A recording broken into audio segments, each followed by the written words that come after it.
think we are live. Hey everyone, FusionEd coming at you, and welcome back to the weekly FusionEd Livestream.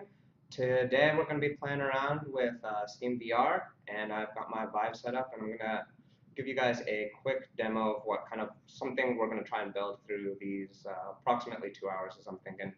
And yeah, hey everyone, I have a TV set up back here, kind of quickly monitoring the chat every now and then. But yeah, just gonna give you guys a quick rundown. Like, think of these kind of like VR office hours almost. I'll be kind of going over a topic, like today is like SteamVR. But if you have questions about anything like Unity specific or about 3D modeling, Abdo, who's my partner, is helping me out in the chat, so you can direct questions to him. But let me just kind of give you a quick overview of what we have. So I have Unity open right now, and on the right is the game view, is what I'm seeing in the Vive headset, and on the left is kind of an overview of the whole area, or the area I'll be walking in. So I'm kind of like a giant. This is kind of how I modeled this, a bit about the size of these trees. In front of me, I have the Steam controllers. These all come with SteamVR, and you're going to quickly realize that there isn't that much coding involved, and I'm going to try and keep the coding to a minimum, just so that you, regardless of your background, you can really appreciate like how to quickly get something up and running in your own headset and play around with it, because it's really cool. I absolutely love just like throwing a scene together and like interacting with it. It's really fun. And SteamVR, I've been playing around with it a little bit this week. I was actually at SPVR pretty much most of this week, but I still got a chance to play around with it and absolutely love it. So the only interactions I have really are, I don't know if you can see it in Unity, but there's this nice little cube, sphere, grenade-looking thing that we can toss around. Because I'm a giant, I get a lot of momentum on the tosses. I'm gonna try and catch it. Is what the only other coding part we need to implement, and that it's really small because of the scripts they've given us. And yeah, everything bounces off the terrain. Really simple stuff, actually, even though it looks really complicated. And that's something I want to emphasize when I'm doing these streams, is like, these things look really complicated to do, but with tools like Unity and Unreal, it's actually really simple. So it just kind of gives a quick rundown of what's happening here. And I have set up the Vive here. It's a smallish space, but for the most part, I think it'll do the job. So yeah, get excited, because hopefully you guys learn a lot. If you have a lot of questions about anything, shoot them our way. Doesn't even have to be really about SteamVR. It can be Unity in general. Whatever you're interested in, we're happy to help out with that. So yeah, that was a test project I built. So let's, if there are no other questions, we're just gonna get started. So I'm gonna go ahead and we're gonna start with a brand new project. So if you have Unity installed, you can follow along. What are we gonna call this? Playing in the forest, I think, is pretty much sums it up. Just make sure it's a 3D project. And I mean, sometimes I hit 3D and it comes out as 2D, and yep, like this. How did I know that was gonna happen? In which case, I'm just gonna go ahead and delete it. And I feel like that's just like a bug in Unity. Someone needs to go and fix that. Playing in the forest. Playing in the forest. Go.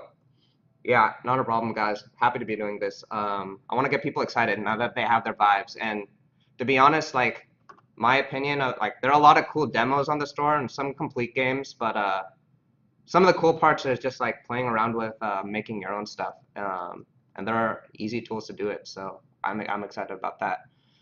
So yeah, here we have a blank Unity project, fresh for 3D.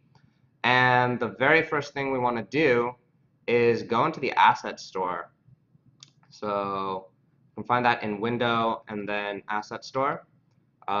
Depending on how you've set up Unity, this window pops up in a variety of different places.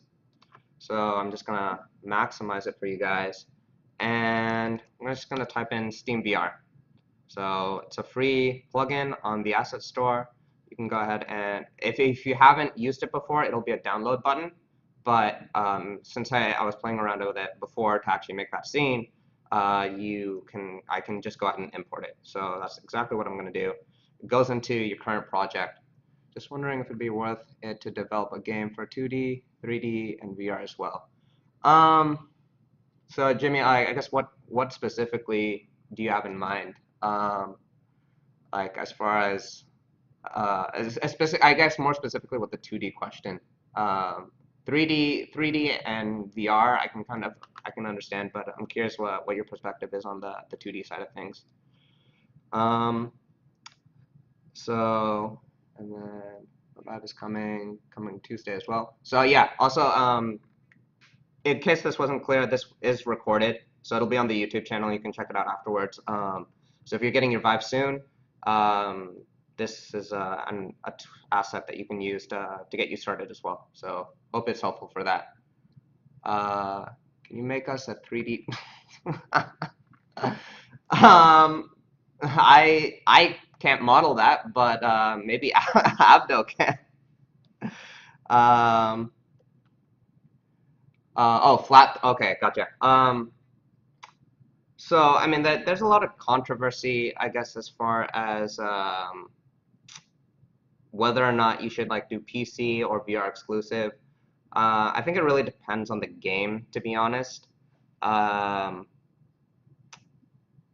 like for example, if we're like looking at hover junkers, like you could make the argument that like it could have been done for PC, but I think there are a lot of I think small effects that you miss when you're developing, trying to hit PC and VR. So which is why like a lot of people will recommend like VR exclusive as opposed to like 3D and 3D and PC. Let me know if that answers your question.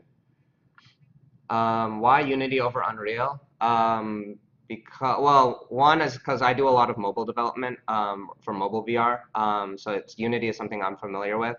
I actually do tell people like if you're starting out, uh, you might want to consider learning Unreal for PC development. There is a slightly harder learning curve, but you get better graphics. That's what PC is good for. So we're using Unity. Yeah, yeah. Good call, Abdo. And yeah, so I'll take a look at the chat in a little bit. So to get started, I guess with this. So when you open up the SteamVR plugin, you get this nice window that comes with the plugin, and it basically has a bunch of recommended settings. So we're just actually going to click all of them because we want all of the settings. And recommended product. Yep. So we got all of that. So settings are good. Easy, easy, easy, easy. And now let's actually just go ahead and play around with some of their demo scenes, see what they have, and maybe learn a little bit from that. So this is their normal demo scene, and why they chose to put a bunch of cubes, not really sure.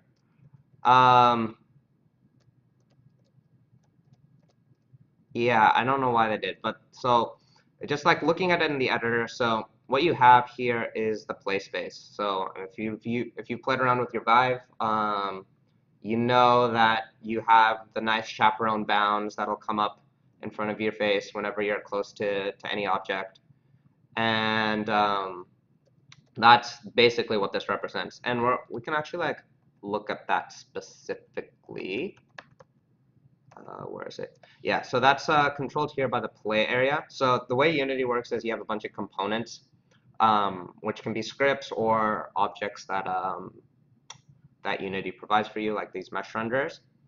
And so the SteamVR's play area is a script that they have, and with that, you get basically it defines and draws this rectangle here for you, and you have a few parameters you can control. So for example, that border thickness, we can like bump up to 1, and then you see the effect there. I think 0.15 is pretty good. The wireframe height, let's see. Yeah, so that the wireframe height is how tall it wants to make your play area.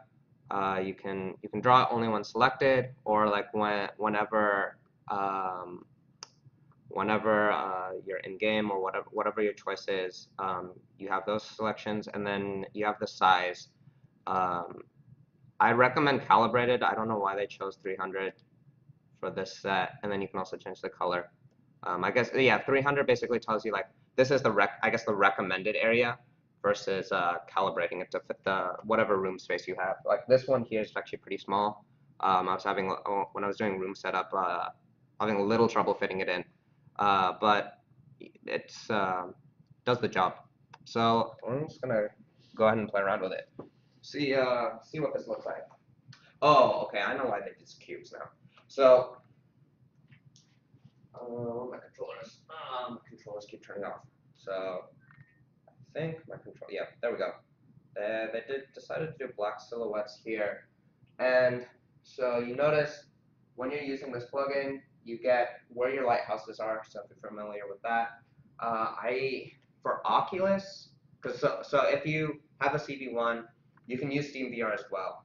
But I think I haven't tried this out, but I think for the camera, I don't think they'll show a camera for you, but you will get the positional tracking nonetheless. And so I'll tell you the reason why, and actually the only reason I know that why they chose cubes is because I've done research. In research, we use a bunch of cubes, but this sea of cubes actually for VR is really good because it helps you perceive depth. So I can clearly get a depth perception all the way back out to there, which might not be as clear in a 2D screen. And so yeah, with VR, you definitely want to keep demoing stuff because you'll see stuff in VR that you don't really see on a screen. And yeah, that just kind of goes back to the point of like 3D versus VR exclusive, and why you might not want to do PC and just do VR. Let's focus solely on VR.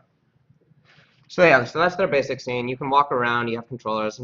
I don't think there was anything else in particular you can do there.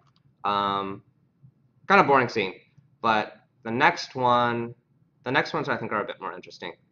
So I changed. Oh yeah, I did change something, but we don't want to save those changes.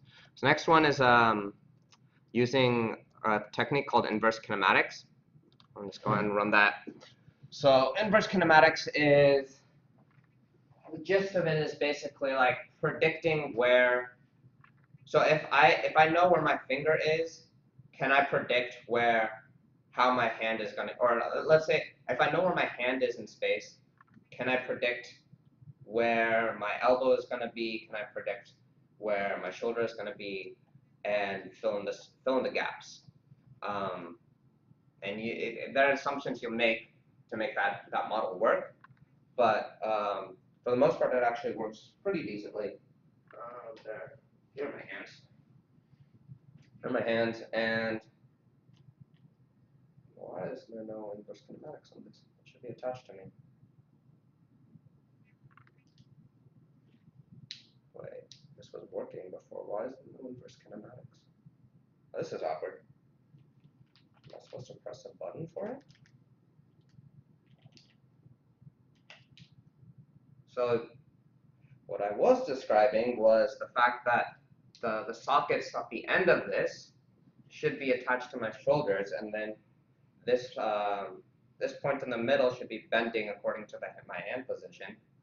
But for whatever reason, the socket isn't attached to my shoulder, which is really weird. Yeah, I don't know why that's not working. Could debug it, but that would, I feel like. Actually, can you guys in the comments let me know how much coding you would want me to do? I'm still trying to gauge what the audience really wants.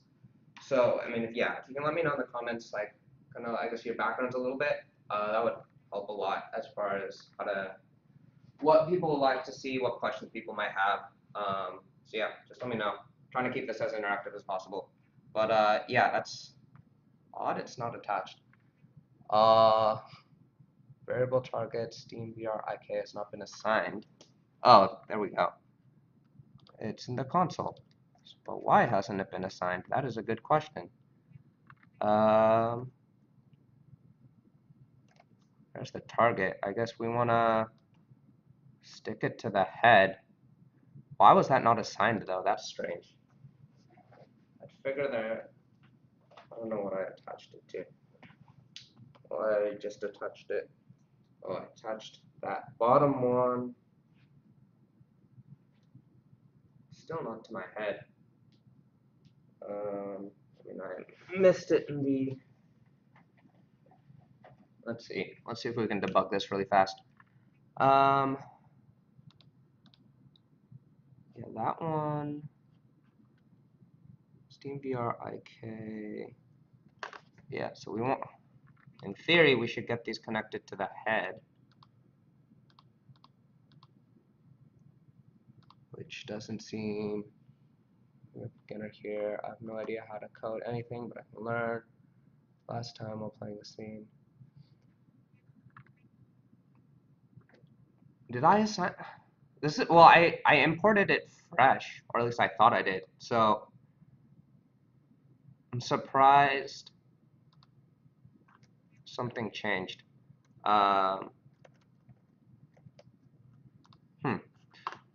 Interesting. Maybe take a look at debugging this. Let's see. What else happened to the pole vector?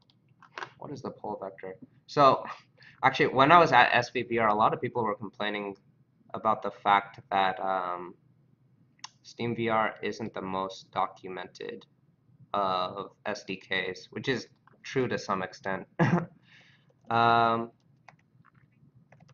And yeah, if anyone knows in the comments what pole vector means, you're attaching the message to both hand objects. It looks like it.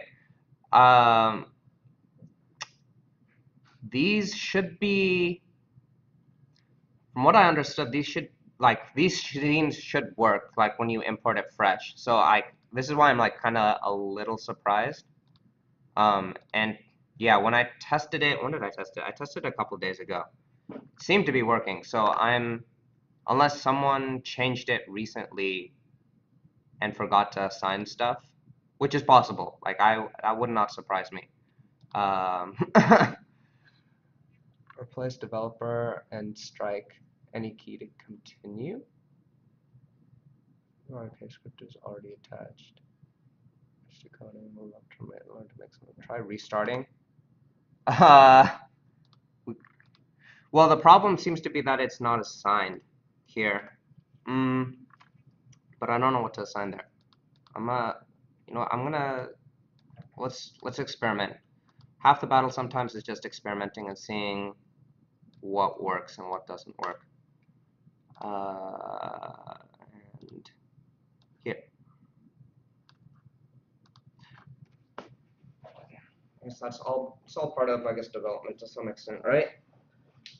Trial and error. Still not attached to me.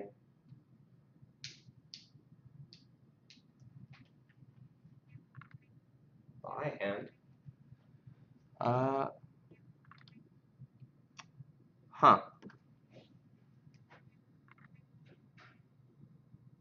Yeah, I don't. Also, why are you? Yeah, okay. Well, it's a good thing I wasn't planning to go over IK. I wanted to show you guys, but did not realize it was going to be buggy. But if anyone from HTC or Steam is looking, let me know if I did something completely wrong, because that was very unexpected. That's for sure, to have missing transforms. Let's just make sure the other scene. No, I don't want to save that because I don't know what I did to that. Let's make sure the throwing scene works, because that's what we're going to be using to actually build off of. So, all right, throwing scene is super basic, I hope. So, I don't know how well you can see it, but that object in the scene, yeah, is basically we're making copies of it, and we can toss it around. There we go. An actually working scene. So I can toss it off the edge, I can walk around. You guys see the chaperone bounds? Doesn't look like it. Yeah, I have my chaperone down there. Chaperone bound. Way off to the side, and I just realized I should probably be staying somewhere around here because that's on camera. But yeah, we can throw them around. We can't catch them in this scene, and that's something we're going to be adding a little later. But they interact with each other.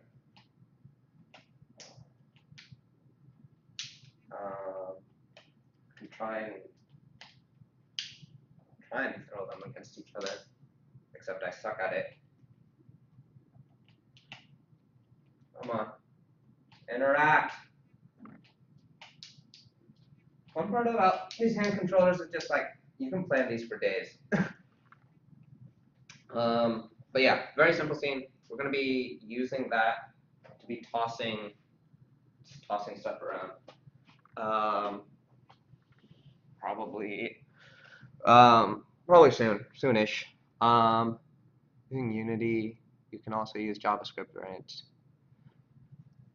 Yeah, you can use Unity or sorry, you can use C# or JavaScript. I guess it comes down to like whatever you prefer. I like the typing, and actually a lot of these Steam scripts don't use the typing that C# provides, which kind of annoys me a little bit. Because and I usually don't get annoyed that much by code, but kind of seems to defeat the purpose. So yeah, so that's just kind of the basics of throwing. That's kind of what they provide. Hopefully at the end we can figure out why the IK didn't work, but that's also something it's in their extras folder, so like maybe they're still working out some kinks. I'm not sure. Actually, is it not in their? No, they actually provide it as part of their default packages, which is odd. The scene screen, like low frame rate or something. I'm assuming if you're following along and it's low frame rate. So one thing you can do if you want to actually check what the frame rate is you can go into the game menu, and then there's a stats button up in the top right. It gives you a bunch of things. So like, for example, the frames per second. So I'm running at 120, which I'm really surprised I'm able to run at, because I'm not actually using recommended specs. Let that be known. And yeah, but it's like a really simple scene. And yeah, you want to in general, I guess, be hitting that 90 FPS. An experience with Playmaker. I think maybe Abdo can talk a little more into it. So from what I understand with Playmaker, is it's very similar to Blue Scripts in Unreal. Me personally, I'm not a fan of using it. I know, I mean, Abdo seems to love using Blue Script in Unreal. So if you have experience with that or like visual coding, it could be a good tool. I personally, I find it a little limiting at times and a little overwhelming. I used LabVIEW back in high school, and I was not a fan of that language, but maybe that's just me. Cool. So let me see if there's anything else. Probably both models active while you line them up. Then when you're happy, just hide the controller model entirely. What GPU? Oh, what GPU? I'm using a 970M with the Asus ROG. So I'm actually on a laptop right now, which I prefer. Like I prefer the laptop for giving. Like I tend to give demos a lot, so it's really nice to just like pick up my laptop and take it places, which is the whole reason I bought it in the first place. Yeah, it's not recommended, but like it does the job that I need it to do. And I haven't really had that many issues. I haven't tried hover junkers, which I'm pretty sure would crash, but like most of them like work pretty well. Can you show us how to implement the standard teleport mechanic? There are actually a few variants. Yeah, sorry, I'm going through all the chat right now. There are a few variants of teleport. Which specific one do you have in mind? Yeah, let me know. Yeah, let me know which teleport. Because there's like the parabolic teleport. There's just like look and point and teleport. Um, the look and point is probably the easiest to do. I actually haven't played, so SteamVR does, I know, have a teleport mechanic built in. I haven't played around with that. We can try playing around with that. Otherwise, I do know how to implement it from scratch, which I don't think is recommended. So yeah, let me know what you would want to see. Uh, Inexperienced playmaker. Okay, I think. Okay, I think I've gotten through all of the chat, and someone yell at me if I miss something. Um, so okay, so there's that. Now, see, it seemed when I was scrolling through, it's like some people have like experimented with coding before. Um, so I think do teleporting. All right, left controller trackpad to point teleport either a small reticle on the floor or a box to represent chaperone bounds at a new location. All right. Yeah, let's okay, we can build a scene first and then go through teleporting. Just because I think for people who haven't coded before, could get a little more complicated. So yeah, I wanna get people like building a very basic scene first, and then which shouldn't take that long, and then yeah, we'll get to the teleporting instead of throwing. So okay, um, so I'm just actually gonna create a new scene here. And wormhole teleport the portal style. that might, I don't know if I could get through that in the stream. But yeah, it's something really cool. Cool. So one thing I want to go over now is just so that people who haven't done coding before can start playing around with Unity and build their own scenes. Is Unity has something called a terrain. Um, and I love the terrain. I think it, I was initially kind of skeptical of it because it's a little. It can be kind of intensive. Where is it? Game object,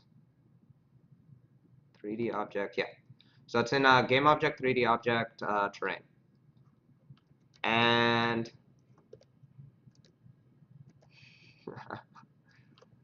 so yeah. If you're unfamiliar to Unity, if you right click and then use WASD, you can move around scene, and then shift to move faster. So for the terrain, it's basically, think of this as a way to sculpt your world. It's basically a plane, and then we can add a height map, and we can paint it, and we can do a bunch of fun stuff. That's really easy to do, and Unity makes it really nice. So here, when you have a train, you have a train object attached. It'll also have a collider. And so we have a bunch of options here. I'm going to start on this one and then go back. So you'll have the base terrain, and it has a bunch of different settings here for the trees, wind, the resolution. And so if you're on maybe mobile, you might want to consider like making this terrain a bit smaller. If you're on a PC, that's really powerful. You can make it a lot larger and then get a lot more finer details with it. The trees, for the trees, actually, I actually haven't played around with it. So when you're using the terrain editor, it'll use an effect called billboarding for the trees, which in general doesn't look really good in VR because the billboarding will like turn these 2D sprites into it'll turn 2D sprites, and it'll have 2D sprites in the scene, and then they rotate to always look at you. to look at wherever your camera in Unity is, and it's not the most ideal of things. It'll look really weird, especially if you look at it in an angle. It'll look like the tree is like facing the sky, which is completely wrong. Um, so sometimes, I would recommend using mesh-based or 3D trees for that. Otherwise, it can get a little wonky. So you can play around with this. And then there's the raise and lower terrain. So basically the way this works is you'll have a brush, and you can see that it's this blue sphere on the terrain itself. And if I just left click, I can make a giant mountain, or I can go and make valleys. I can make, let's see, so if I make the you basically sorry, you can't lower it, but you can quickly sculpt out whatever you want. If I want ridges over here, and like very mountainy area, I can do that. And and you can just like paint however you want. You can set the height of how hard, like how big you want that terrain to come out. And let me actually, I feel like you should be able to, let me open an incognito window here. Lower it. Unity, so, oops, I have caps lock on. Unity terrain, lower valley. So I feel like you should be able to go below 0. Let's just make sure. Height. All terrain settings have been. Oh, okay, shift. Whoops. Let me get back and shift working on the terrain. Yeah. Okay. So yeah, it's it'll lower it very slowly. Oh, why did my height go back down to? Wait, why is my height going back down to? Oh, I'm on the wrong. There we go. Yeah, so you can lower it, but I guess you can't lower it back down to 0. Doesn't exactly have the tools available to make a quality mod. Yeah, that's right. It doesn't. So if you have modeling specific questions, like Unity isn't good for that. There are, I think, a few plugins that will that attempt to do it, but I don't think they do it that well. Yeah, you're really gonna want to use like something like Blender to make sure that you really get the actual models that you want and optimized as well. I mean, yeah, neither Unity or Unreal are really good at that, but like they're designed to make interactive experiences. Okay, now I want to do something. Vive, do I have to think differently when creating the orientation of the scenes because of the arms? Not really. You'll want to, so with cardboard, you don't have positional tracking, so you want to be a little bit more aware of the place you put a user, and we're actually going to we'll probably go over that now. Yeah, but we can go over that now. So like when you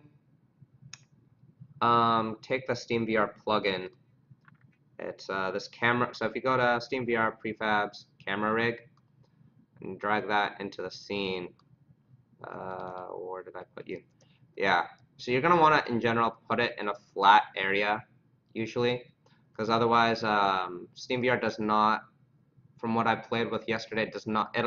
You can walk through your terrain. So for example, if I had, where's my terrain object? If I go ahead and put let's drop the brush size so I can be a little more precise. So like here, if I put that in my play space and I walked through it, that would be a little awkward. So you want to avoid stuff like that. I'm also like, the play space right now is in the ground, which is not good. So we're gonna probably want to move that up, and then you want to move like objects like that out of the play space. That's the path that a developer will take for a full experience. However, this is more for one-on-one for new VR devs. Yeah, yeah, exactly. Just kind of want to get people. The goal here, I guess, is really to just kind of get people off the ground and playing with Unity. And yeah, no, you have finer control, but yeah, they're definitely huge. That's for sure. And yeah, I mean, the goal is really just kind of playing around with it, seeing how to actually make a good scene, or like take existing scenes, which is what we're gonna do next, and make them work for VR. So that's the terrain, and yeah, they are huge. If we can play this and then look around it. So yeah, we have a bunch of my masterpiece. Yeah, my masterpiece is now viewable in VR, and it's all white, so we can actually change that as well. So oh yeah, I should also mention, like, you can, if you want to like paint a scene really fast, there's a tool for that. You can also like smooth areas, so like those sharp curves at the top, you can smooth them out. You can paint, which I think is really cool.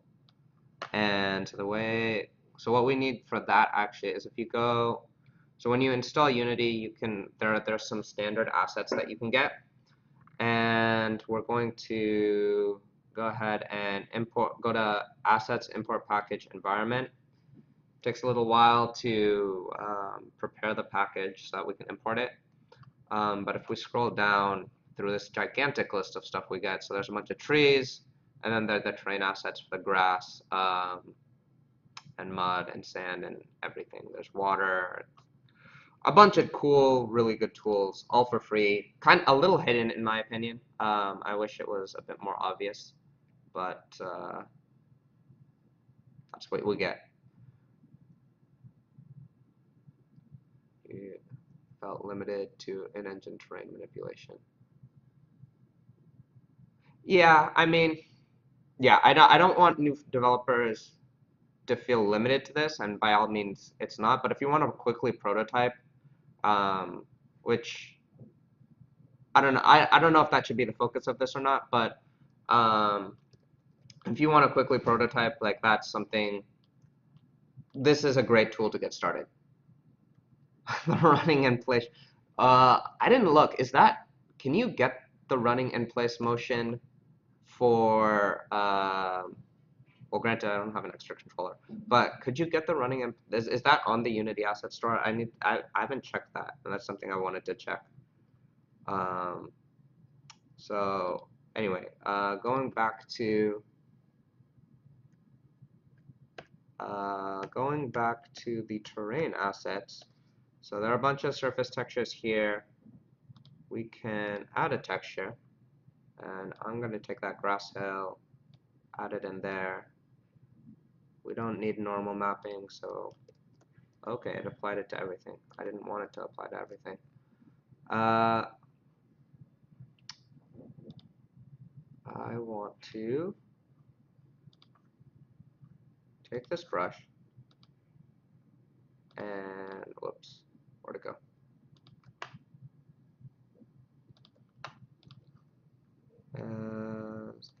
Drag that here, just add it. I think we can click to paint. Yep. So we can also, I'm going to add some more textures in here that we can play around with. Not the grass hill, the cliff. I want the muddy rock, just so that people can play around with stuff. So it'll import it, and whoops, come on. Sometimes it like selects the terrain by default, and then you can't move around, which annoys me. So yeah, so we can get closer to there and click on whatever it is, whichever texture we want, and then literally paint it.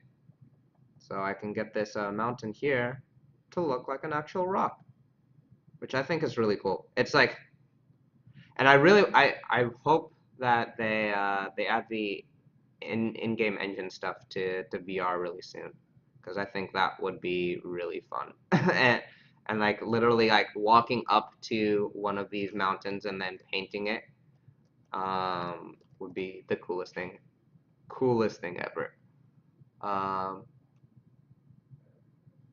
Collision detect between those cubes, then load, shocking it, throw a cube into another cube to warp between scenes. Nice. Yeah, keeping on checking the chat every now and then. But yeah, I'm glad. Honestly, I'm like, this is kind of the discussion one. I like the goal here more than me developing is also for people to like come together at a specific time and like talk about other projects they're working on, what they're interested in, cool ideas. Keep it a lot more interactive because I think that's a lot more fun in VR development. It's just like having this community that's amazing and then like interacting with each other, which I think is really cool. So yeah, so we can like paint stuff. We have this nice grass all around us. There's our mini play space all the way. Come on, there we go. The stupid giant mountain. Actually, I want to see what this looks like in VR. I'm gonna be lazy and just sit down and do it. Okay, yeah, that's a really sharp edge. So yeah, we could like smooth that mountain out. Where's the thing I painted? Oh yeah, that looks really nice. Texture, it's kind of blurry, especially if I'm like getting close down here and I look at it really closely. It's a little blurry. But overall, it doesn't look that bad. I really like this. Came out really simple, but really effective, I guess, sort of, kind of. Yeah, looks good. And that's like all just using like free Unity stuff, zero coding involved in getting there. It's just moving a mouse. If you can move a mouse, you can build VR. That's how easy it is. So yeah, that is building a terrain. And as much as I would love to use this masterpiece, I found something that's a lot cooler and a lot nicer. You saw it the beginning of the hour, and we're gonna use that instead because I think that's a lot neater. So let's go ahead and do that. I'm gonna get rid of the standard assets because it's taking up space that we don't need. You can definitely like play around with it. There are I think a lot more free textures and stuff that you can use on the Unity asset store more than just the stuff that Unity provides. So that's something to use as well. Where did I throw that? Okay, yeah, we don't need the terrain. Let me create a new scene. So yeah, new scene. I'm gonna get rid of the terrain. We don't need it. And I'm actually just gonna go ahead and get the good scene, and then we can start playing around with teleportation. Teleportation mechanic. So what was it called? It was hand painted for I can't spell. Hand painted forest. There's a free one here. Again, yeah, if you haven't gotten it before, it's download. Otherwise, you can import it. Easy.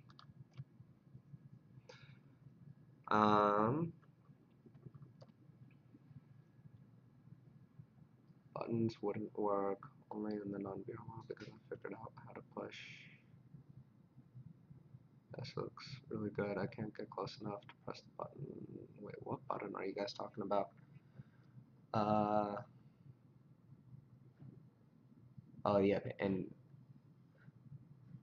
oh yeah, so yeah, I guess the Unreal editor. Yeah, Unreal had it. I saw they had it in their preview, but I guess it's not fully public yet. I know. I'm curious to see what Unity does, because I think Timony at GDC revealed their in-game VR editor, but which I thought was really cool. But yeah, I was still trying to wait and see. what's in store there. So here's the scene that I was playing with earlier, and yeah, super simple but super cool. And we're gonna do Control D to duplicate the scene. I'm just gonna move that duplicate to the top folder, and we're just gonna rename it. So it's F2 to rename SteamVR demo forest. And we're gonna go into nope extras. Got a test throw. I'm just gonna copy. Come on, buddy. There we go. I'm gonna copy these two game objects to here, to our new scene. Paste them in. Copy wherever the first person camera is. Put that with the SteamVR stuff. So now there's that space, and then just get rid of the cameras that were here before. So yeah, the positioning before was kind of lousy. And yeah, speaking of like where to, if you're thinking about like cardboard versus Steam, like the hugest thing is like if this is cardboard, I would be fine with this placement, but with Steam VR, you're kind of floating in the air, and you have the height tracking that you want to keep in mind. So we're gonna have to like place this playground right in the center and in a very flat area of the terrain. So we're gonna do that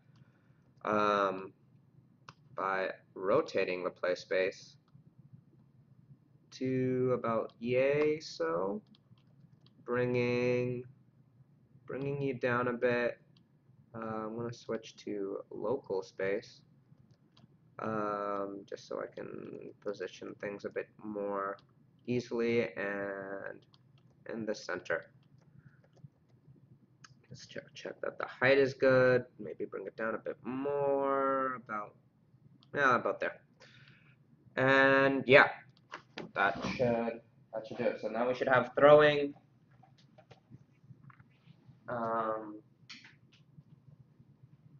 I am so lazy. I'm not going to deny that.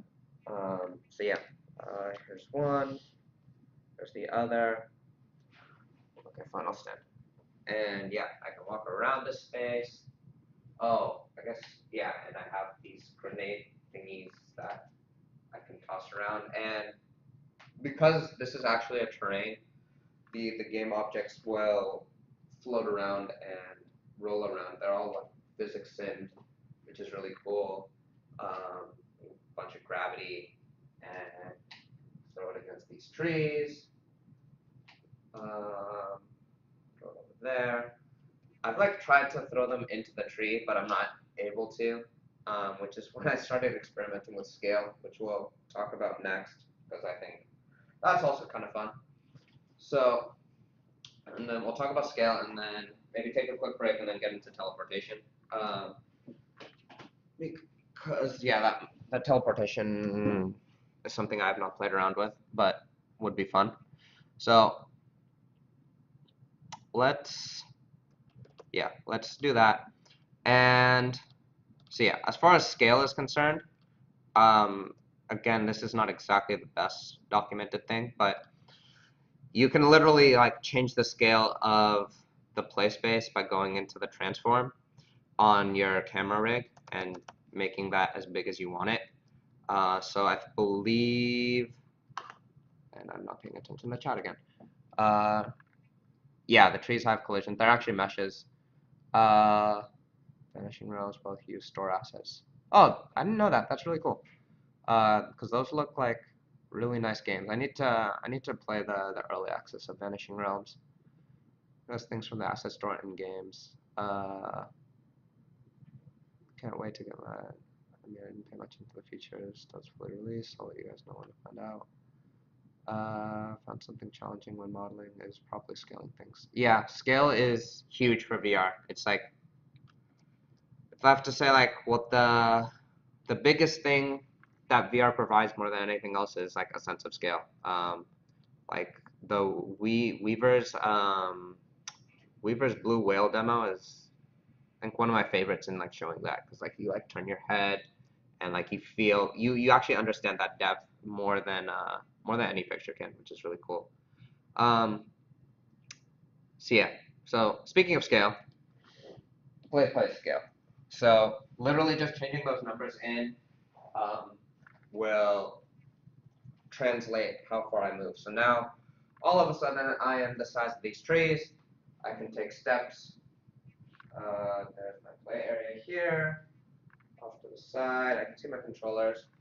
And so I'm gonna show you guys what this looks like, but I noticed that when you are playing with scale, you want to keep those numbers exactly the same. Otherwise, it'll tend to get a little wonky. So I tried making the height 2 and the x and y 5. And so I'm hoping these look decent. I don't know how well you can see them here, but so controllers get flattened, which I don't like.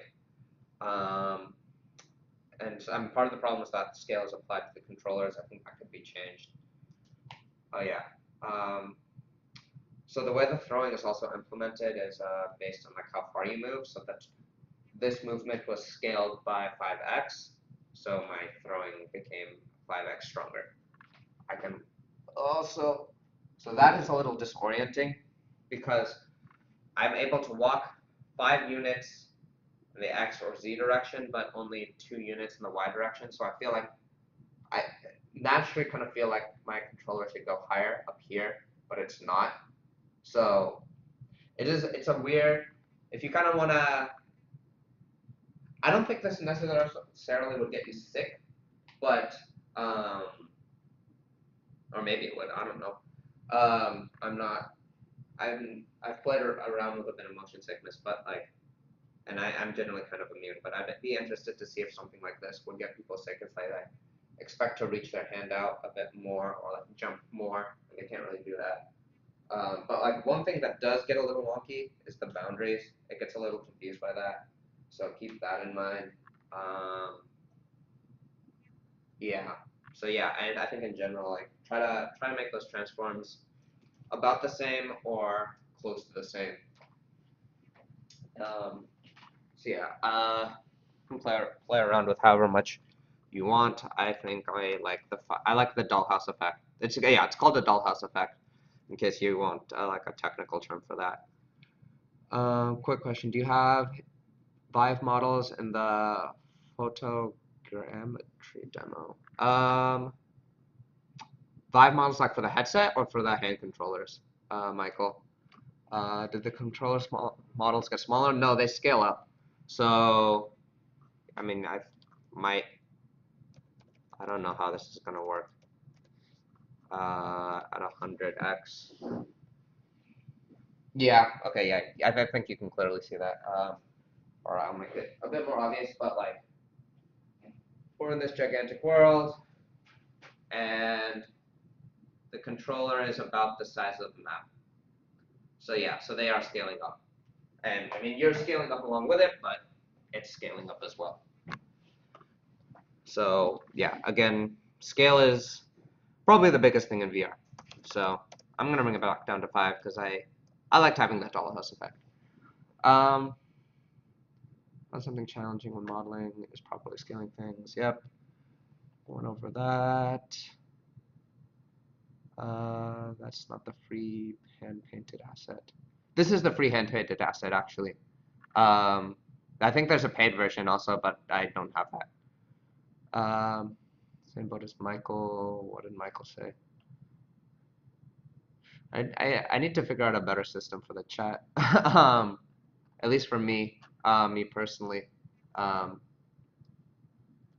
Seeing that the scaling that box in Unity equals scale of view in VR. Yep, exactly, Michael. Yeah, okay. I think I handled everything in the chat.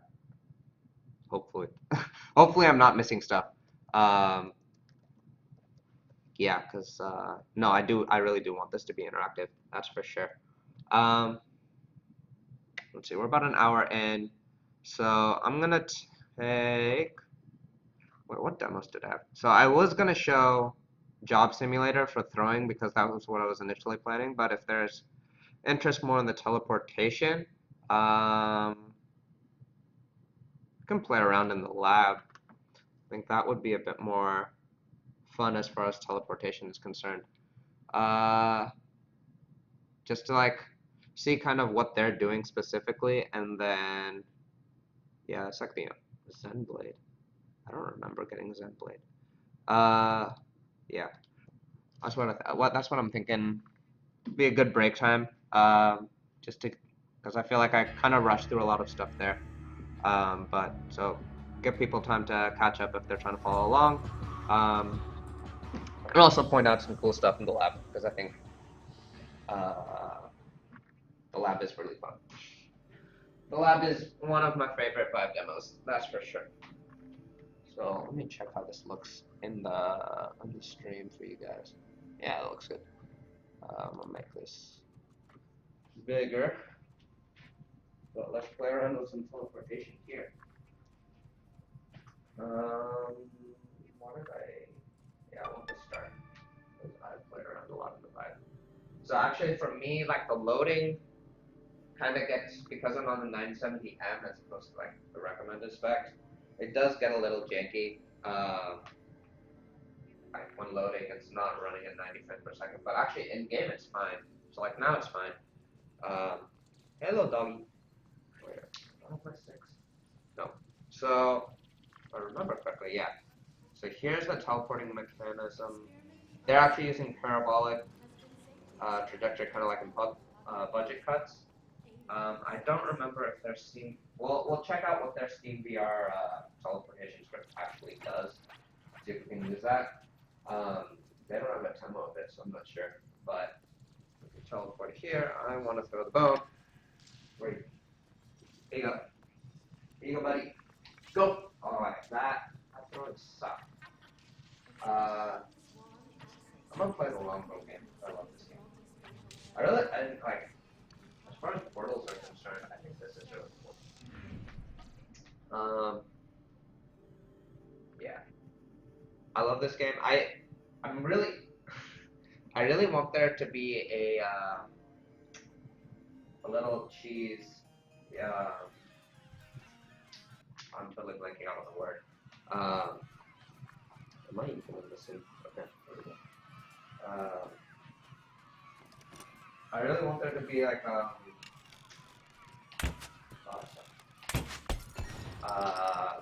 little like secret. I think there's a link on the script. A little secret on using the longbow within the lab. That's what I'm thinking about.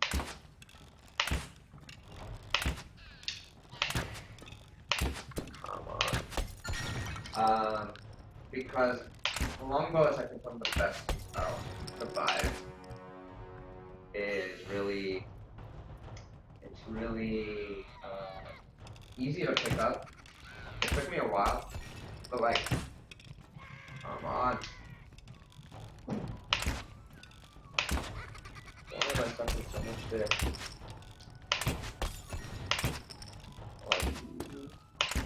There we go. It's like one of the easier things to pick up, and like the lab actually has a longbow in there. And if you haven't seen like one of the, I guess I don't know if it's a spoiler at this point. But they're if you're playing with like the teleportation mechanic,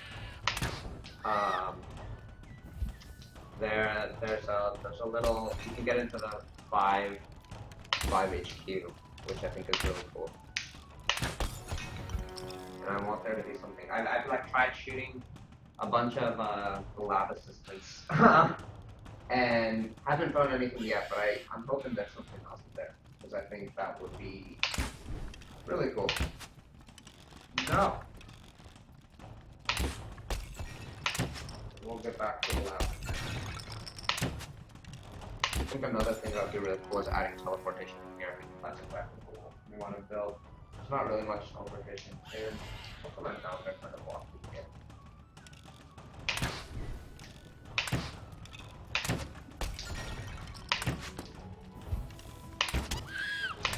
Actually,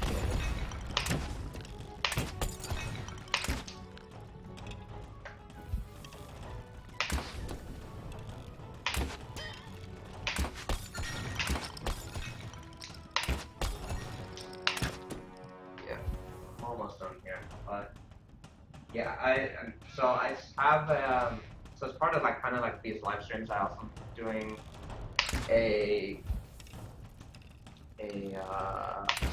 series called the Deep Dive. In case you haven't seen our channel, and on that series, we just kind of like are looking at demos that people have made and trying to learn from them, because that's honestly, in my opinion, it's like one of the best ways to actually learn about VR. It's like seeing what other people are trying to do. No!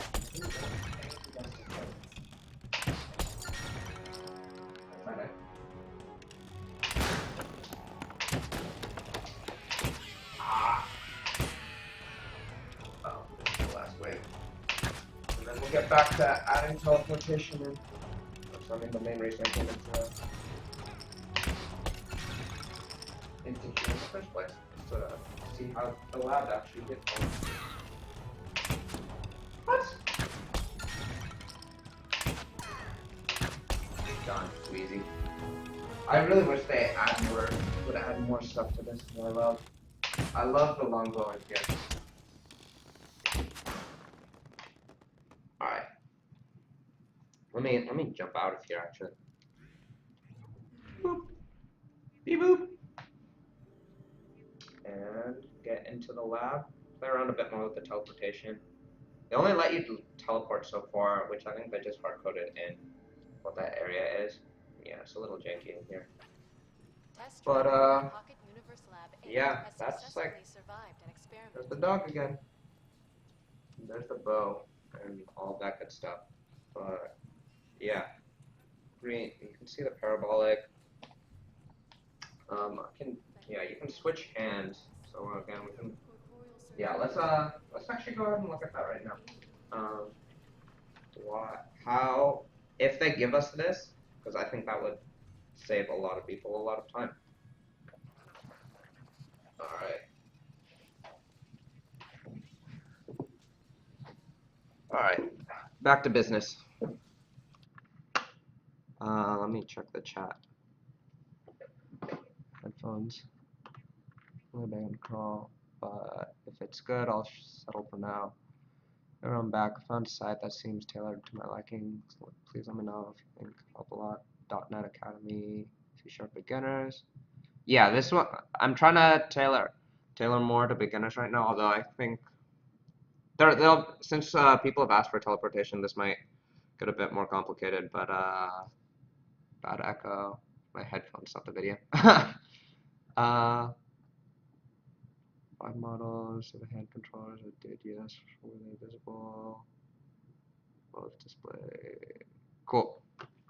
Yeah, alright. So teleportation. So there was a script in here, teleporter.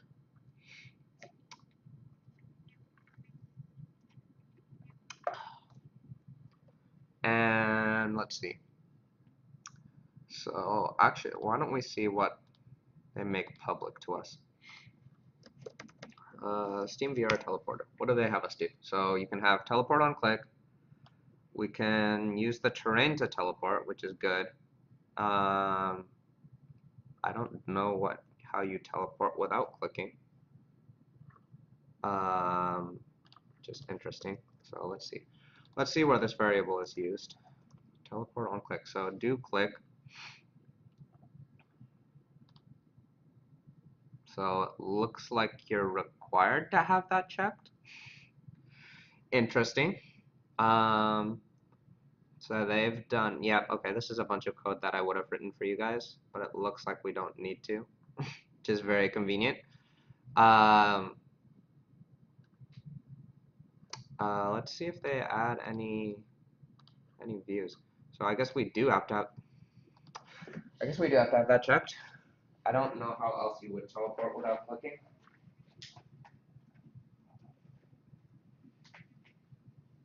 So if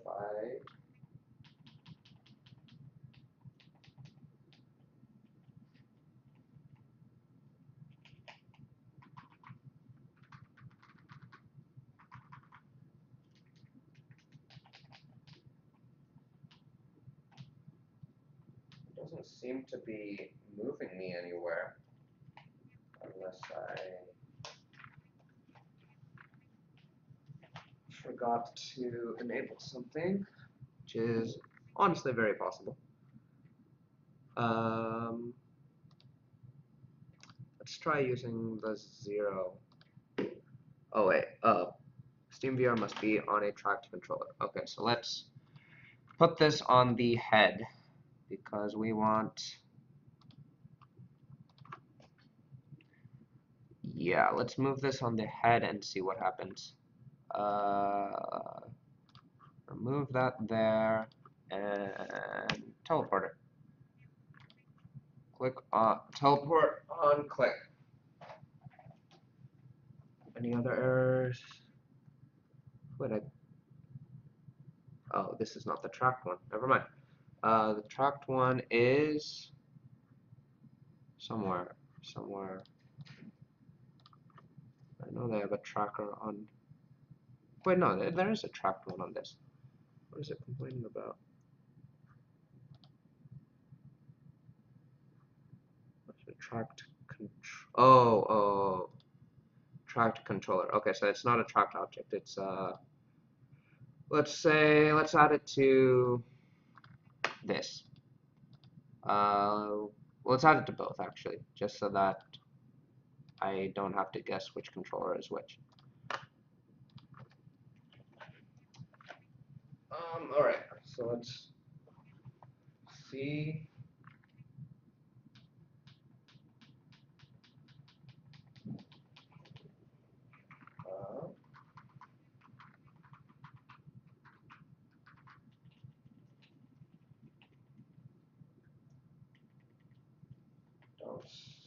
Doesn't seem to miss something else.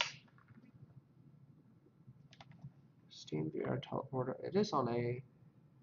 Oh, did I miss the? Wow, I suck at this. Where is that tracked controller? There's the controller manager, which should have SteamVR. Let's see. Is there a SteamVR controller manager? Test controller, tracked controller. All right. Okay. So that seems to be what we were. We need to add a tracked controller onto here. Let's see what that does actually.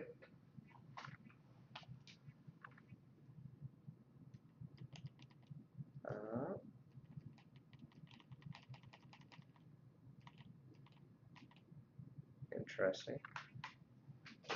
Let's actually look at the script because that seems. Let's see what it actually does.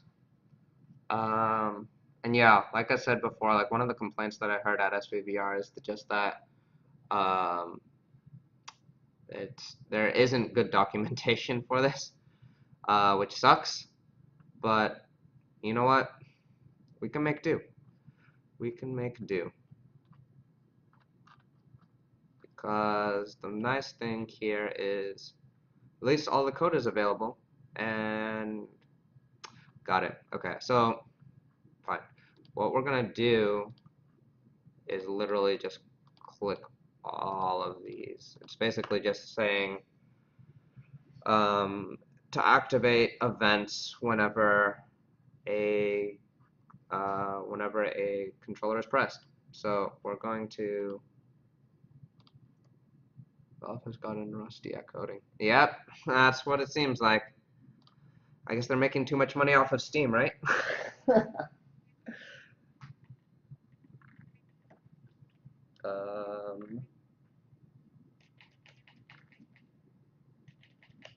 Let's see. So there are no errors now.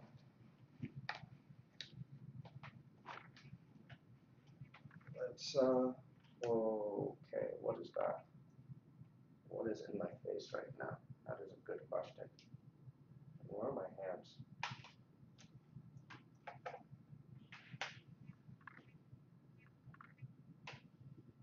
Looks like the controllers are stuck to my hands. Now, why would they be stuck to my hands? Right? Yeah, there's one controller here. Where's the other controller? No, okay, they're both at the same place. Oh, I think, if I remember correctly, so the head is, yeah, okay. So I think, so the Steam controller, I think we have to give it the appropriate index, which is like 1 and 2. So the head is 0. I should, because like if we're looking at the tracked object, there's HMD, there's device 1, device 2. So HMD seems to be 0.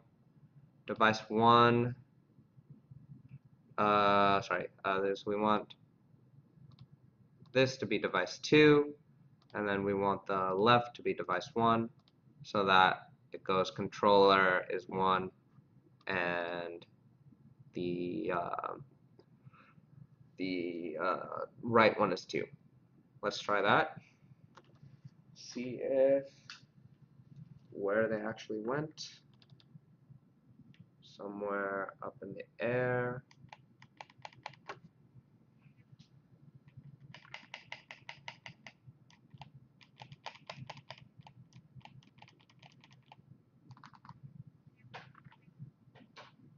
This always trips me up. The device numbers change when controllers go. Yeah.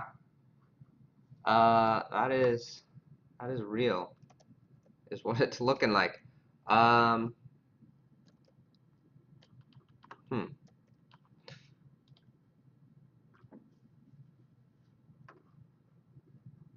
Then why would they ask for it? I'd figure, unless we have to write our own script like that, like takes the dynamic number and assigns it, which we could do. But that seems silly. Then again, I wouldn't put it past them. Let's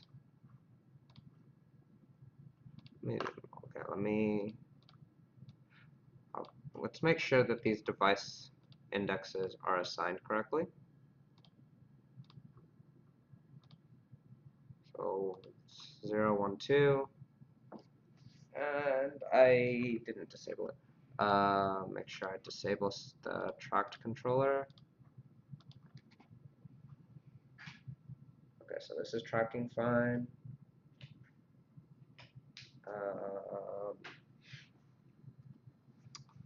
Sometimes controllers end up with device 3. Oh wait, yeah, you're right. I just noticed that. So this thing became device 4, and it's device 3 here. And the head is the HMD. So just to hack it and see that it's actually okay. So the left is 4. So let's define that as 4. This is 3. Let's turn this on and see what. Okay, so now that's doing not being attached. Up, it moved. It moved. That's like for me, it's like one of the best things. Like when you're debugging and then all of a sudden something does something you somewhat expect. It's always super exciting.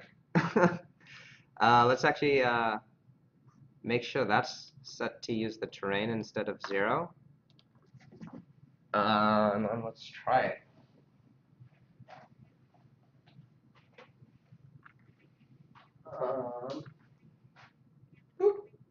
I moved. I moved really far. Let's go back. Wait, where did it go? I'm like probably, yep.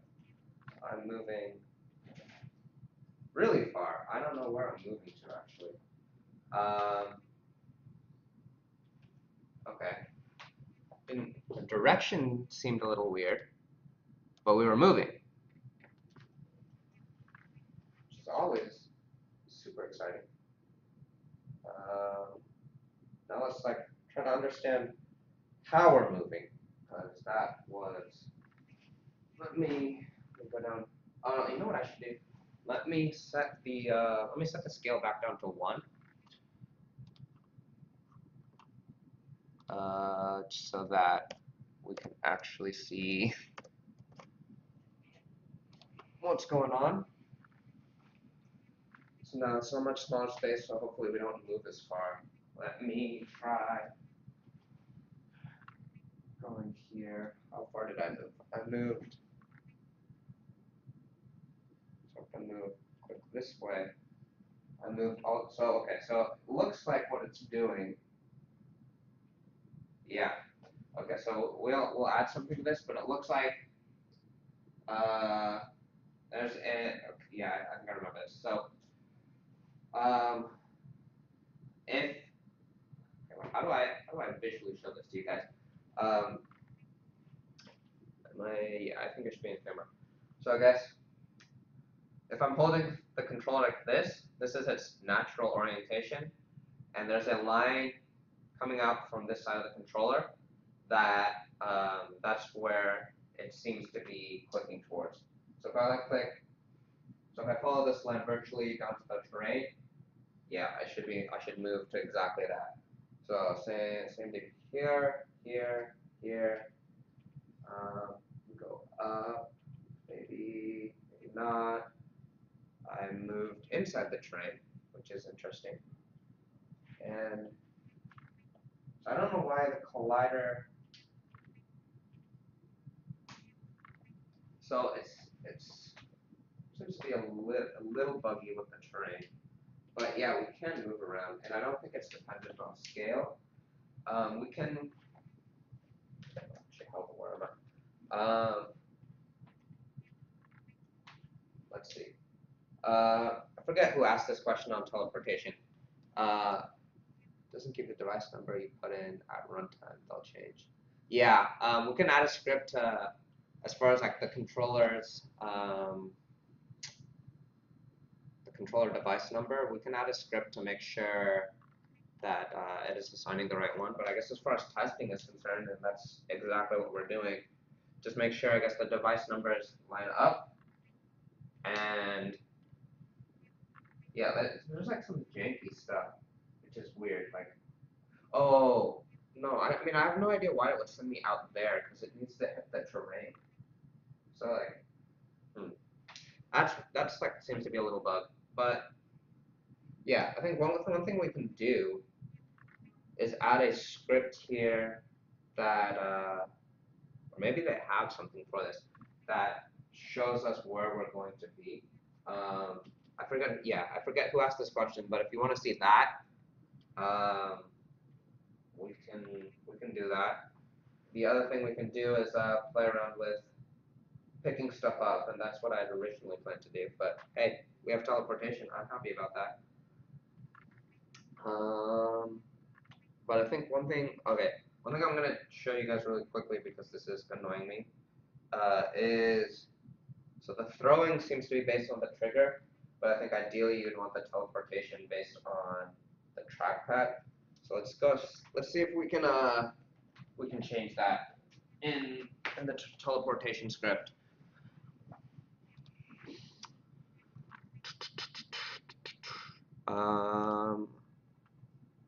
Sweet.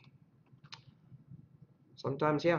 Sometimes it's just experimentation, honestly, just to like get stuff working, and it can be frustrating, like that's for sure. But like, it's rewarding once you get it. At least that's what I feel. So teleport on click. So if this was, so it's where is do click set up? That's what we want to know. Okay. Okay, so then this should be really easy. So that what they do is they require you have the tracked controller, and they use the trigger clicked method. I believe there should be a trackpad somewhere. Trigger. Grip, menu button, on pad clicked. Yes, on pad clicked. So now, Scaling the world to move around could be an interesting mechanic to explore as opposed to using. Yeah, so before the break we had explored that, and if you just want to see that again quickly, um, it's literally all you have to do is change these values to be 5, 5, or like whatever number you want.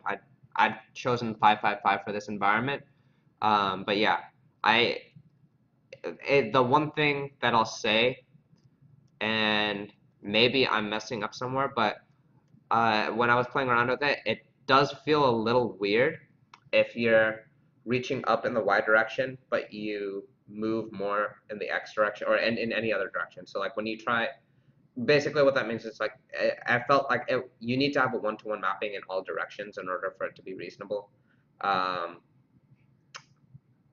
Otherwise, like the scale of everything seems a little off.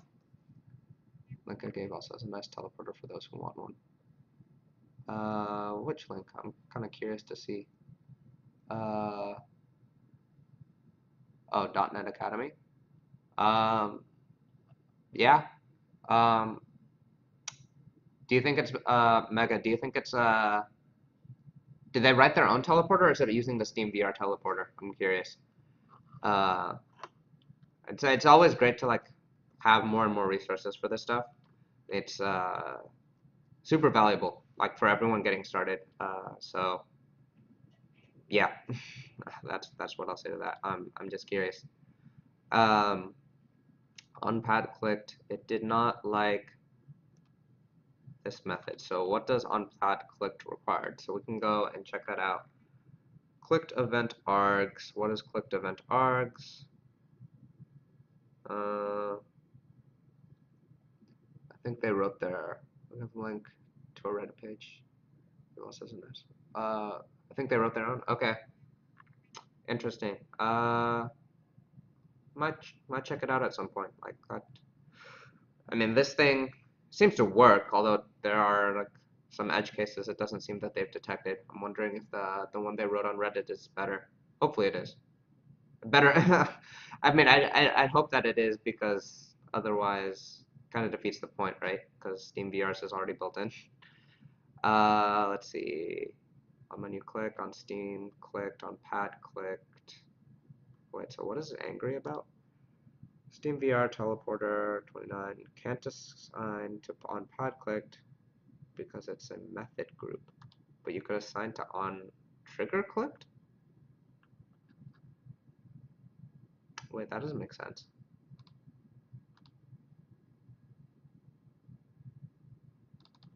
Wait, what was it before? Was it trigger? Oh, it was trigger. So we want. Okay, fine. There we go.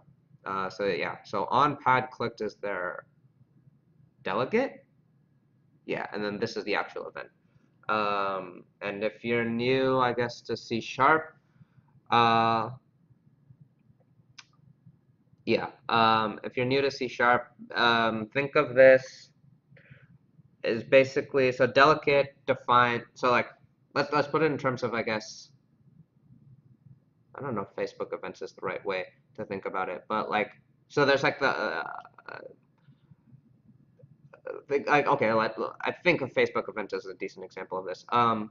So like say you're creating a Facebook event, like you have the template, and that's kind of what a delegate is. It's like that template of where you fill out the information, and then the event is the actual event. So like if you came to this link via our Facebook event, then it's the same deal. So like that's why the on pad clicked was their term for a delegate, which I actually use the inverse naming in my own conventions. Like I'll have like pad clicked action is what a delegate is, and on pad clicked is the event. They've reversed that.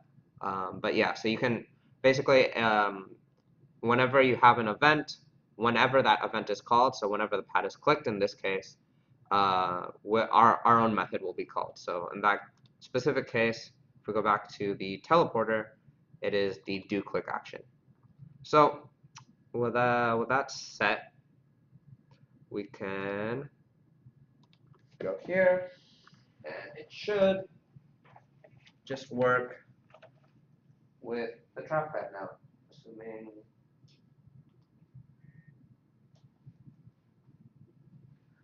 All right,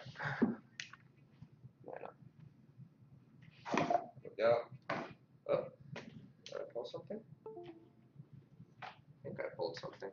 That's what it seems like. Oh, I pulled one of the cables. That's awkward. Let's see. No. Now all of the. We'll just come back in. I have to replay it. Let's replay it.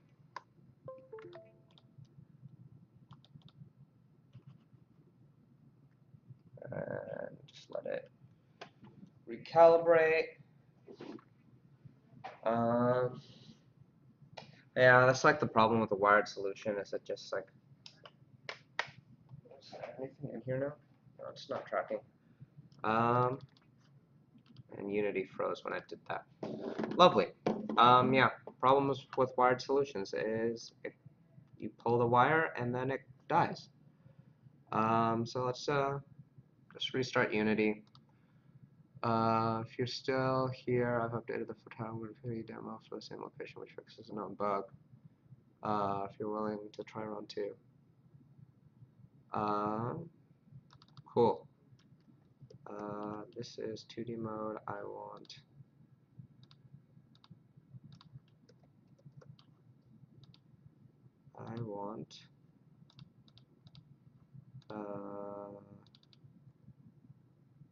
want this off. There we go. And this is perspective. Cool. Sweet. So now let's try that again. Hopefully, still not good. Wow. It really. Let's try rebooting SteamVR. Because that sometimes fixes things. Settings.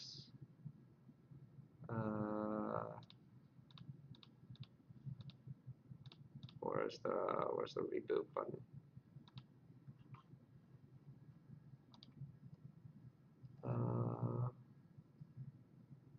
Sure, let's quit it and run SteamVR again.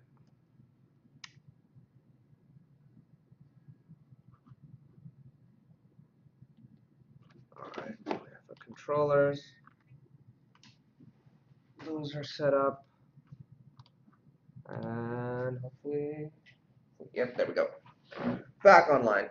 And hopefully this time I don't pull out the wire. Because that's, yeah, we were, I've clicked, it's not working. Oh, do I have to, so I know, yeah. Okay, I think I know what the reason for that is. So now that we're in the editor, so, not SteamVR, we go to, where is it?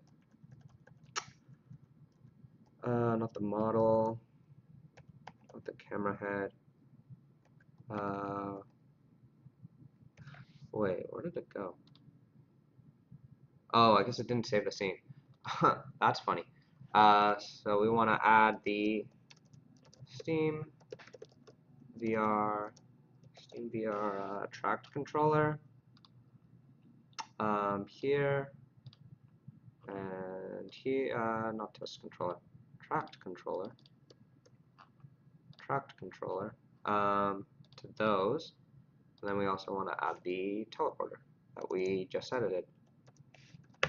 Teleporter there, make sure that's checked.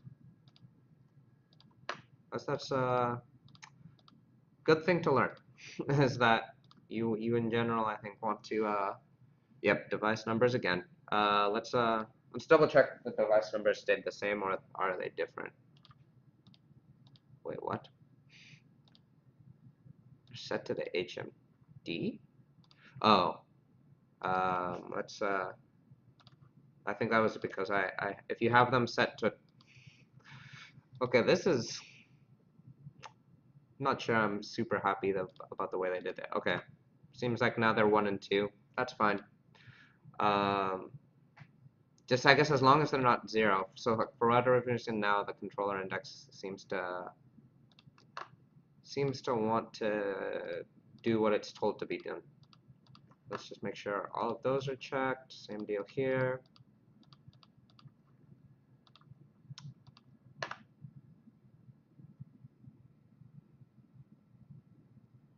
Okay.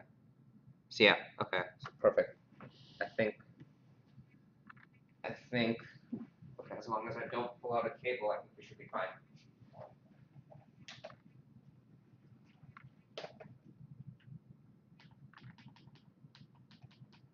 Or not. Do that. There are no errors, right? It's both of them.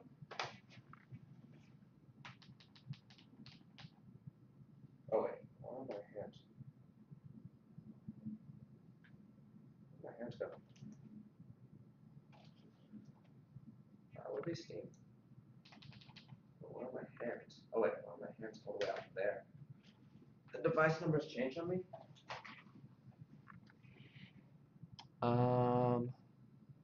Controller left is controller 1. And so let's get rid of those. Let's double check again, make sure the controllers are doing what they're supposed to be doing.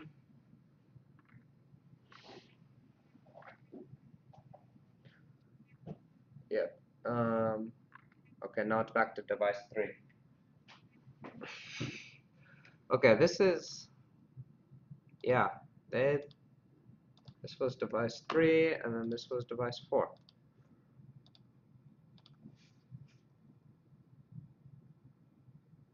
Okay. That should work.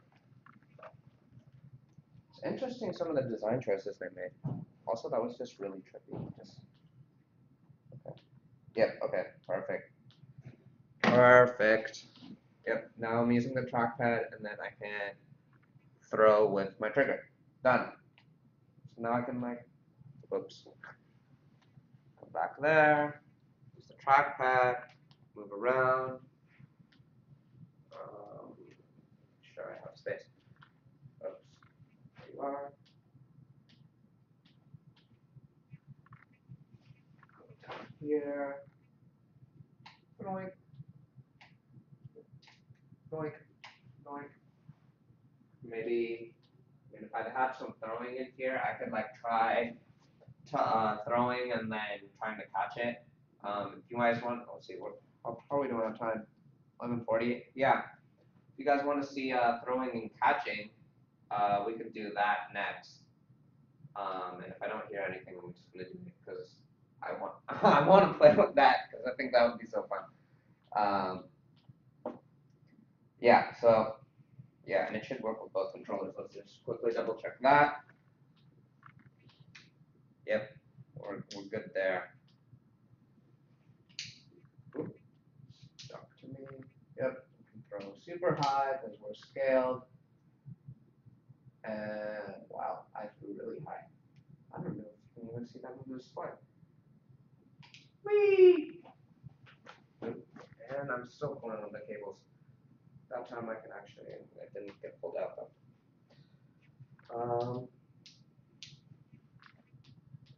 Where is the path? Yep, this is the path. We want to be somewhere around here.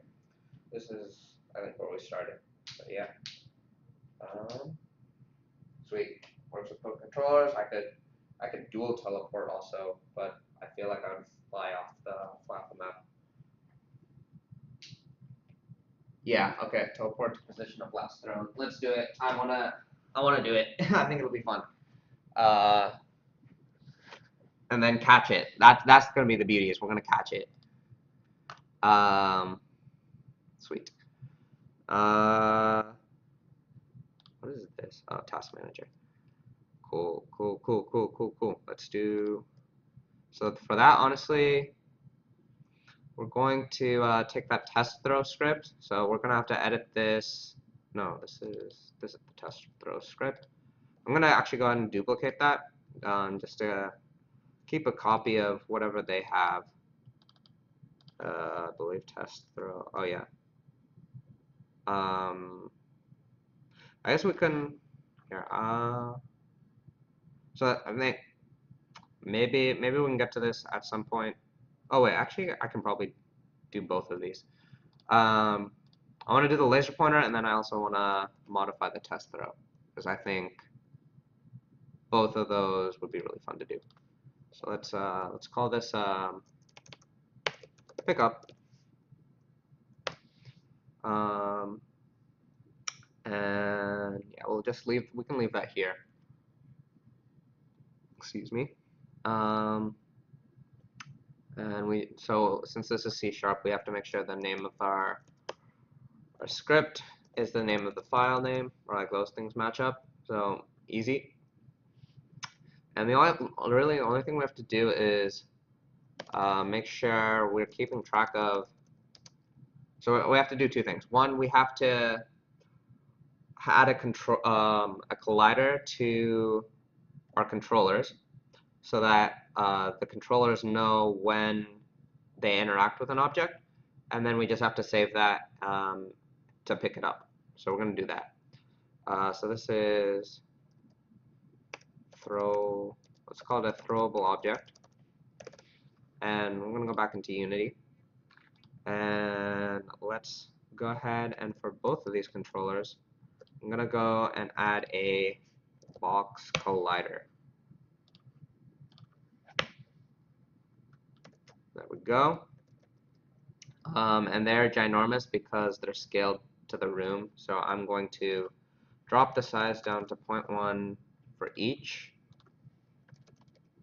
Actually, I should honestly probably be doing it for one, get the numbers, and then, so yeah, so there's the controller. I'm going to pick this guy up and put it in a place where I can see it, which is not really there. Probably around there-ish. Oh, who am I kidding? Back down here. We'll do the right controller because I can actually see it. So let's see. We want it. Oh, wait, where's the box collider? Perfect. So let's offset it in the Y by, like, I don't know, no, not in the Y, in the Z by -0.1. Make this no, still wrong direction. Make the Z 0.2 in length, maybe offset by -0.5, and move it down in the X by 0.05. No, not in the X, in the Y by 0.05, -0.05, -0.25 seems about right. And so we're just adding a collider that just kind of fits the shape of the Steam controller. How would you scale the world as you move around? Do you mean it would be making so distance traveled with each step is so it's that when you reach the end of your area, you're at the end of the level? Yeah, exactly. So if you play around with the scale on the play area, you can kind of have it fit the whatever your level is. So obviously you'd be taking giant steps in world space, but by the end of it, you would reach the end of your play, whatever the level may be. But again, it's like something you have to be careful about as far as scale is concerned, because you'd be taking giant steps throughout your whole level, which may not be something you want to do, because it could move the user too fast, and be a little awkward, because it won't be one-to-one, would be the problem there. And I did the dumb mistake of forgetting to remember the values. So it was, I believe, 0.2 here, -0.1, 0.025, or -0.025, and should be it. It's off in the Z. It was maybe 0.05. Yeah, okay. So negative 0.05. So those are the values for putting a box around our cube, or sorry, a cube around our controller. So we can remove this. We're going to make them both triggers. And so a trigger means we'll get a notification in a script that tells us we've collided with something. And so to receive that, we just make a public void on trigger entered collider other, and what we're just going to say is throwable object equals other. Other.gameObject, sorry. So all we're saying, we're just saving the game object that we collide with this method here. And then if we look at the code, so they're instantiating a prefab, which is basically making a copy of that grenade-looking thing. And so all we're going to say is if throwable, if we haven't picked up a throwable object, if we haven't intersected with anything, we can go ahead and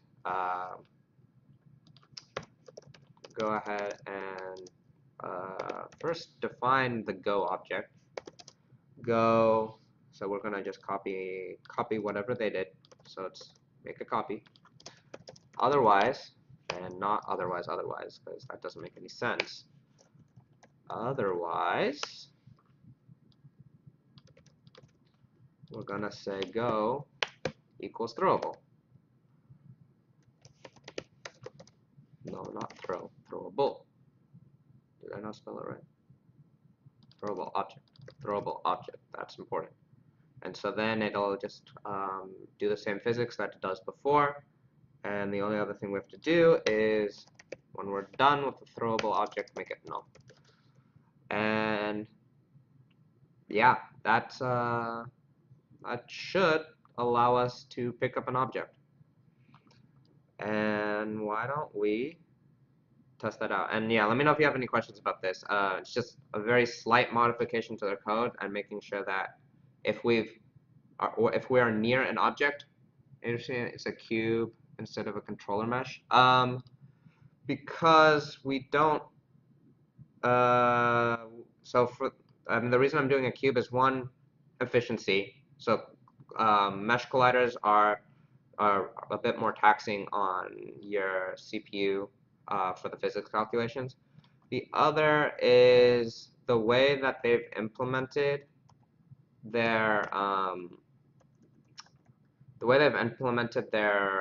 model is that they only spawn all of the meshes. So actually, if we run it, they only spawn all of the meshes at runtime, and they don't. Yeah, here they. So and it's a mesh renderer on each specific object. So we'd have to write a script to actually go ahead and assign mesh renderers to each of these specific objects at runtime, which is also an extra pain when instead you can just simply throw a box collider around it and it does the job almost as well. Which is kind of the reason why I went that way. I mean, obviously you can and add a mesh collider, but if you can get away with it, yeah. Once scales down, getting smaller, you walk to where you would like to walk in the real world space, then enlarge the world again. Yeah, you could do that as a means of. Yeah, I guess that really depends on your level, right? You can play around with play space, especially if you have them teleporting all over the place and like doing a bunch of fades to black. So let's see. Can I? Nope, didn't catch that one. Still didn't catch it. Let's throw in a couple of deep debug statements just to make sure it's oh, you know what it is? The most infamous of bugs, forgetting to replace scripts. So we, I do this all the time. You expect something to work, and then it's like you're like, why? Why doesn't it work? And it's like, oh, I didn't put the right script on it. So yeah, we gotta let's go ahead and drag, add our pickup script to both controllers, and the attach point. Just click there. Here's the attach point we want. Boom. And we can get rid of the throw controller because we just modified it really basically. We can go ahead and copy the pickup controller, paste that as a new one here, get rid of the test throw, and then just, oh, whoops, let's not get rid of that. I want to, yeah, attach that attach point, and now let's see if we can actually pick things up, or catch things rather. It's more of a catch than a pickup, though you can pick it up on the ground. So let's see. There we go. See, no new mesh was created. It was caught within a controller. Let's try it again. Yep, perfect. We can now toss and throw between controllers. Nice. I dropped it or let it go. Boom. Ah! There we go. So now the moment of truth, right? Can I throw it and then catch it? Where'd it go? I went into a tree and then nowhere to be found. Let's try that again. Oh, too slow, too slow. Well, let's move back a little bit. Not in a tree. I really don't like being in trees. Yeah, this terrain is a little small. Actually, here, you know what I'm gonna do? For playing catch, we should actually be doing it on the 1x1x1, not the 5x5x5. So let's go ahead and do that.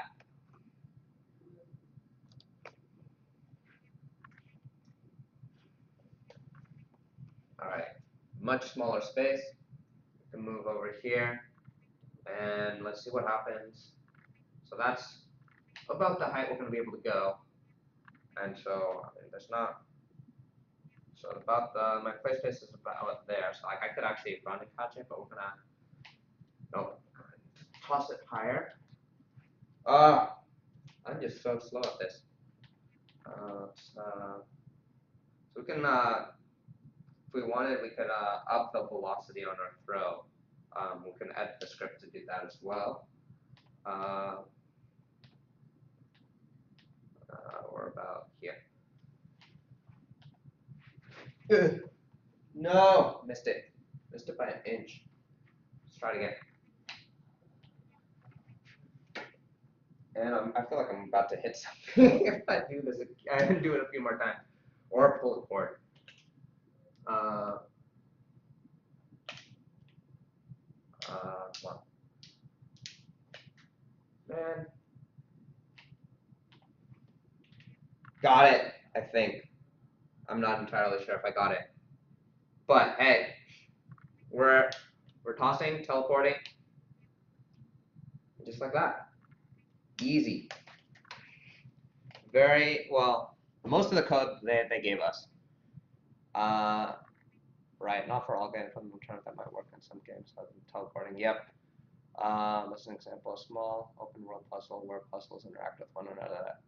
Yeah, that could be really cool. People are still experimenting a lot with it, so hope to see like something like where you really use scale to your advantage.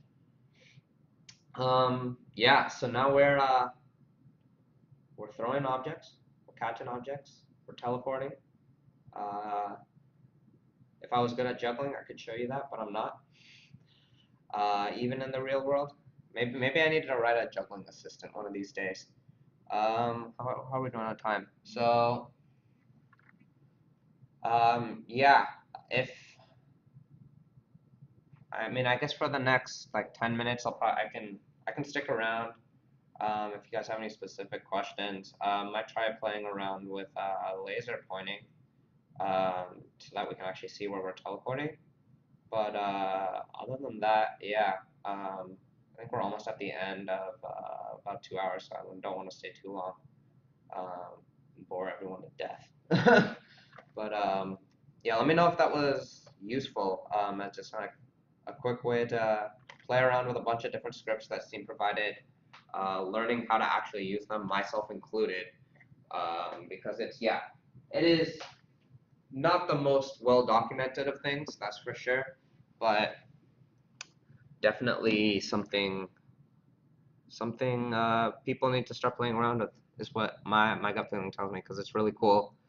And yeah, like once Oculus Touch becomes available, I'm really hoping SteamVR supports that. And yeah, I'm glad you guys could learn some stuff from it. Also, someone who has only made some easy stuff in the game maker, do you think it would take a lot from it?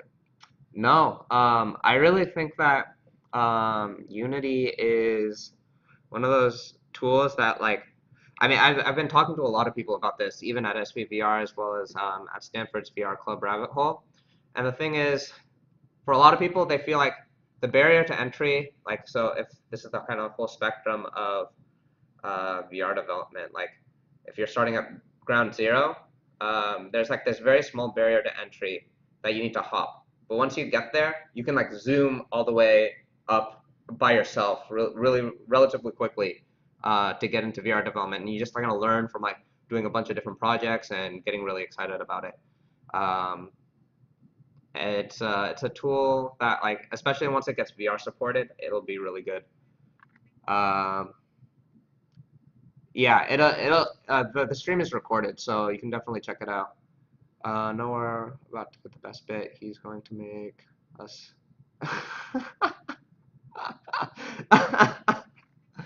That's exactly what I'm doing the last couple of weeks. Yeah. Um. Yeah, and I mean, yeah, that we'll be around on like I'll be around for like, yeah, a couple more minutes, just kind of watching the stream of uh, chat inboxes coming in, and yeah, I can answer any questions. Yeah, you can like us on Facebook and Twitter to kind of follow around. Probably we'll definitely I'll be posting more like stuff like the deep dives where we like take a look at a game, kind of see what design choices they made as far as like implementation is concerned. Um, Yeah, so there's the deep dive stuff. We'll be doing a weekly live stream. Not sure, haven't planned out what I'm going to be doing next week. Still kind of up in the air. So if you have suggestions for that, send it our way. And yeah, I guess as far as getting notified, it's going to be Facebook, Twitter, and YouTube. I guess the subscription button as well. Um, yeah, so if you do us a favor and follow us on one or all of them, that would be great. Um, yeah. Otherwise, I think I'm gonna try practicing more catching now. See if I can legitimately know that I caught something in VR with, with the Vive. All right. Nope. Nope. It's a little disorienting to like. Nice. Got it. And I threw it into the tree. That's I teleported too far. Oh, almost had it.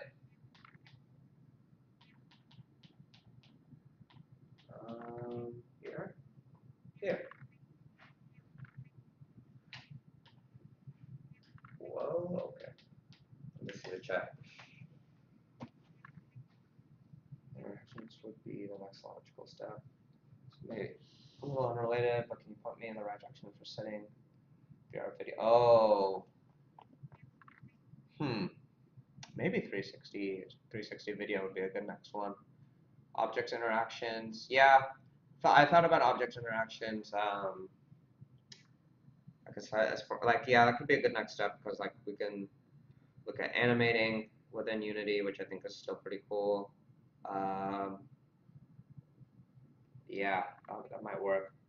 Yeah, no, keep the suggestions rolling. I don't know, Moe, from my last stream, Moe had asked for Oculus lip sync. I just did not have time this week to learn it. And like, yeah, that's something I like to do a little bit of prep beforehand, and then we run into issues in the stream. We run into issues on the stream. Oculus has an API for spatial audio. Yeah. Oh, did I not? Actually, I really like Cardboard's API for spatial audio. I tried to go over it last week, and then I forgot that there's one setting that they hid that enables the spatial audio, and I think they've done a really nice job. Unity Chan. I mean, well, maybe not Unity Chan, although I guess all the assets are free, minus the dancing part, which that's just gonna be me animating for a long time. And I'm not an animator, so making a bad animation. Doesn't have to be used with the Oculus either. Hello. Yeah, we're actually sorry, we're kind of wrapping up here. But like the stream is recorded, so yeah, I'm glad you came in. And definitely, I'll be at. Oh yeah, I guess I should mention. I'm also adding timestamps once the video gets processed, so that you guys can jump around to parts that actually interest you. Reddit on Reddit. I don't know. I believe that the Oculus spatial audio works across multiple, the Vive or the DK2 or CV1 or Cardboard for that matter. I'm just kind of biased towards Cardboard because I went to a talk for them where they kind of walked it through. But yeah, I just forgot. Last stream when I tried to do it, I forgot one step to actually turn it on, which was a little awkward. And they hadn't gone over that. Yeah, I'll look into it. That's for sure for spatial audio because it's spatial audio is really important. I think that's it's. I don't know honestly. It's a must for VR, but it kind of is.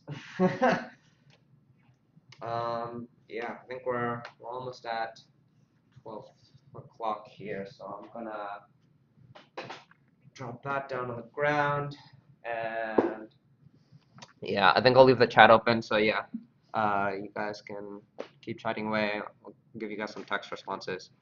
But yeah, other than that, this has been FuseMan, and I'm signing out for this week. And hope you guys enjoyed. I'll see you guys next week. Maybe with spatial audio, maybe with something else.